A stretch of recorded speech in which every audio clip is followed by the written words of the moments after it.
Eliaou, bonjour. Vous êtes enseignant en histoire et également l'auteur d'un très bel ouvrage sur la ville de Hebron.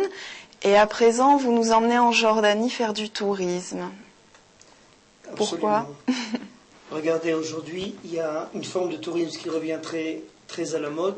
C'est ce qu'on appelle en hébreu les tioulé shorashim. Le tourisme, un retour aux racines. Alors, bien sûr, nos premières racines sont ici en Eretz Israël. Et ça explique l'émotion que certains touristes éprouvent lorsqu'ils se trouvent devant le Kotel Amaravi, le mur de lamentation, à Hebron, ou sur le tombeau de Rabbi Meir, ou bien le tombeau de Rabbi Shimon Bar Yochai à Tzfat.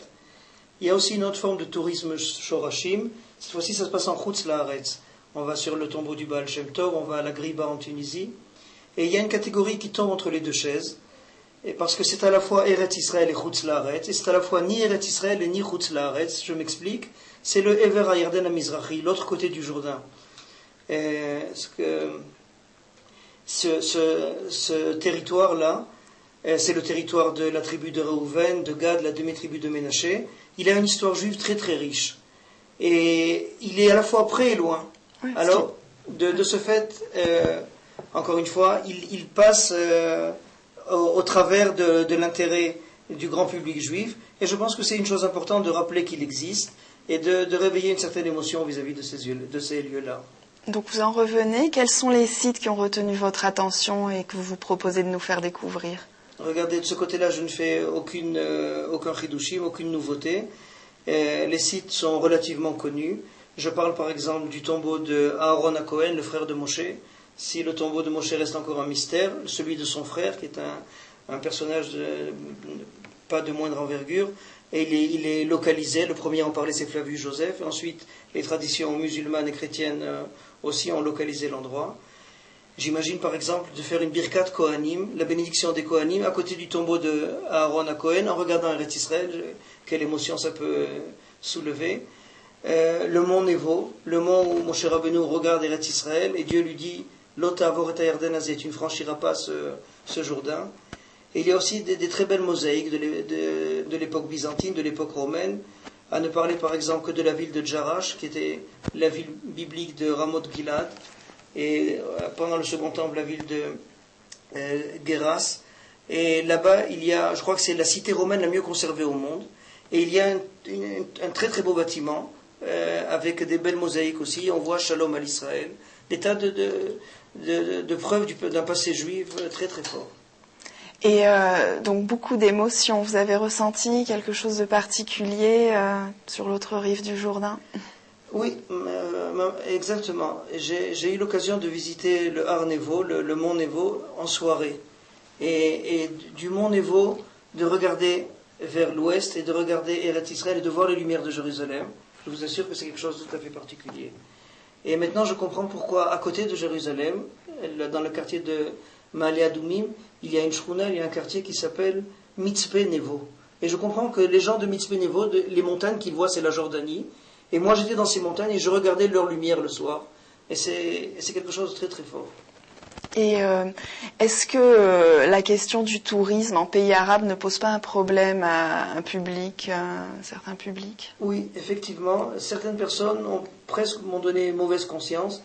Je vais exagérer un petit peu, presque en m'accusant d'intelligence avec l'ennemi. Comment ? Tu vas dans un pays arabe ou quoi ?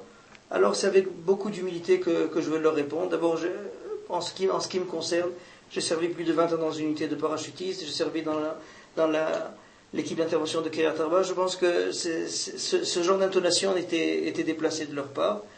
Et deuxièmement, je pense qu'on a fait la paix avec ce pays-là. Et s'ils se comportent avec nous en bons voisins, on n'a aucune raison de les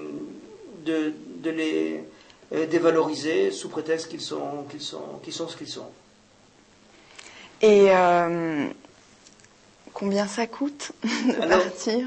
Il faut savoir que la Jordanie est un des rares pays où il n'y a aucune présence juive organisée. C'est-à-dire, je suppose qu'il y a des hommes d'affaires israélites, juifs, étrangers, qui visitent et qui passent quelque temps à Amman, mais d'organiser un masloul, un itinéraire avec une nourriture cachère, et je m'explique sur la nourriture cachère, on a trouvé un hôtel 3 étoiles qui a eu la gentillesse de nous confier sa cuisine.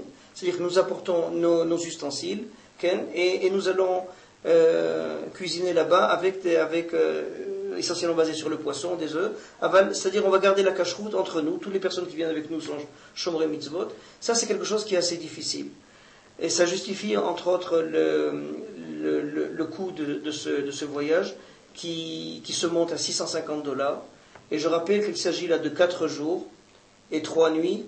Et ce prix-là, il inclut toutes les taxes, les assurances, le guide local qui est obligatoire, votre serviteur qui servira de guide israélien, les transports en autobus climatisé, et le nourri, et le gîte et la nourriture dans cet hôtel-là. Et l'entrée de tous les sites. Oui, donc, une petite illustration, par exemple, Petra, qui est un des sites incontournables, l'entrée de Petra coûte $50. Vous savez qu'il y a quelque temps, l'UNESCO l'a classée comme la première merveille du monde. Et ça fait augmenter les prix. Mais $650 finalement pour 4 jours en hôtel, c'est pas plus cher qu'un séjour sans excursion, et donc finalement pas très cher. Et une conclusion, un dernier mot à ajouter? Avec votre permission, oui, je pense qu'il y a quelque chose d'important dans ce genre d'initiative. Et encore une fois, sans vouloir rentrer dans aucune considération politique ou idéologique, il faut savoir que notre lien, le lien du peuple juif avec Eretz Israël, a avant tout été un lien émotionnel. À chaque génération, les Juifs sont venus visiter Eretz Israël sans poser la question, est-ce que ce sont des Britanniques qui font régner l'ordre, est-ce que ce sont des Ottomans, des Mamelouks, des Byzantins, aux yeux d'un Juif pratiquant, d'un Juif qui est respectueux de son patrimoine. Eretz Israël, c'est Eretz Israël sans condition.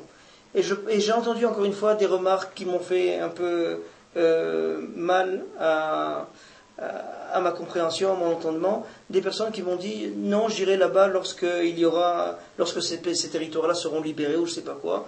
Aujourd'hui, nous sommes en paix avec la Jordanie, nous avons la possibilité de nous recueillir sur ces lieux-là.